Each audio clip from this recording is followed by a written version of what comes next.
In-numru ta' tenders tal-Gvern mogħtija lil Zarem Vassallo fl-aħħar leġislatura splodew. Fl-2008 lestiet ix-xogħol fuq id-dar tal-anzjani tal-Mellieħa. Fl-2009 l-kumpanija tal-eks Sindku Nazzjonalista lestiet ix-xogħlijiet tar-riabilitazzjoni fil-Landfill tal-Matab u l-Miżbla tal-Qortin. Fl-2011 lestiet ix-xogħlijiet fl-impjant tat trattament tal-iskart f'Sant'Antnin. F'dan iż-żmien huwa ngħata xi proprjetà tal-Gvern u ismu ntqal instab minn fuq il-Yellow Pages ħalli jibni l-Power Station ta' Dellimara.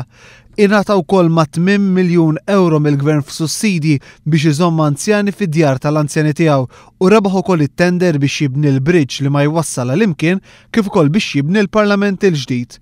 Zarem Vassallo ngħata wkoll kuntratti għall-scaffolding użat fuq proġetti tal-Gvern biex isir restawr ta' swar. Ingħata wkoll kuntratti għar-riabilitazzjoni tas-salini fil-limiti tal-Qawra u anke għar-restawr tat-tempji tal-Ġgantija. Vassallo rebaħ ukoll il-kuntratt biex jibni l-isptar tal-onkoloġija u dan l-aħħar ingħata kuntratt ieħor għall-bini tal-Biocampus f'San Ġwan kif żvelat mill-ġurnal L-Orizzont.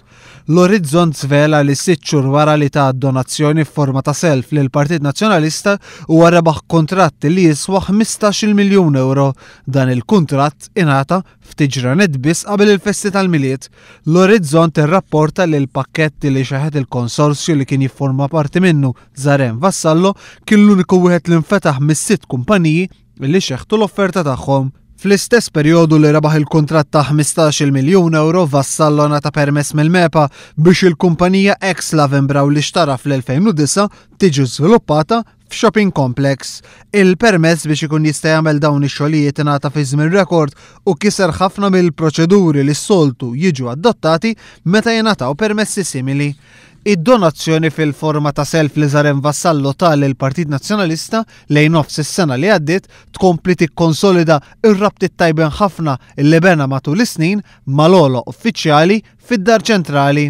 Fl-aħħar sigħat il-Prim Ministru Lorenz Gonzi kkonferma il-donazzjoni fil-forma ta' self ta' 250,000 euro ingħatat bl-approvazzjoni tiegħu u żied li bl-ebda mod ma jħossu obbligat lejn Zarem Vassallo.